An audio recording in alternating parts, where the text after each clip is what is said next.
नमस्कार, news today 24 मध्ये आपलं पुन्हा एकदा स्वागत आहे। अहिल्यानगरच्या मुकुंदनगर परिसरात मध्यरात्रीच्या सुमारास सुरू असलेल्या दहशतवाद विरोधी पथकाच्या कारवाईला अखेर पूर्णविराम लागला आहे।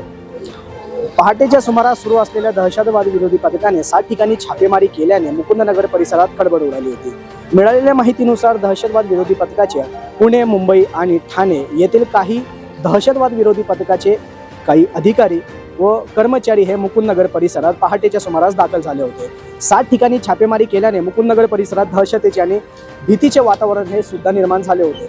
पण सध्या या प्रक्रियेला पूर्णविराम लागलेला आहे। तर मुकुंदनगर परिसराचे काही नागरिक आपल्या सोबत आहेत, तर आपण त्यांच्यासोबत काही चर्चा करणार आहोत।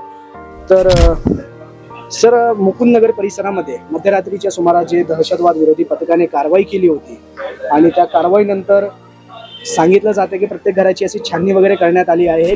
असं काही नाही, त्यांनी 5 ते 6 जागेवर छापेमारी केली आहे आणि त्यांना ज्यांच्यावर संशय होता त्यांच्या पुरतीच ती कारवाई मर्यादित होती। मुकुंदनगर मधून कोणाला अटक वगैरे करण्यात आली आहे असं काही सांगितलं जातंय का? आतापर्यंत असं काही तर कळून आलेलं नाही, कोणाला अटक वगैरे केलेली नाहीये। अच्छा, तर ही होती स्थानिक नागरिकांची प्रतिक्रिया। कारण की गोपनीय माहितीनुसार सांगितल्याने दहशतवाद विरोधी पथकाने मुकुंदनगर परिसरामध्ये कारवाई केली होती आणि त्या कारवाईला सध्या कोणालाही अटक केलेली नाहीये। मुकुंदनगरसह राज्यातील 21 ठिकाणी छापेमारी करण्यात आली होती। पुढील अपडेट आणि घडामोडीसाठी पाहत राहा न्यूज टुडे 24 अहिल्यानगर।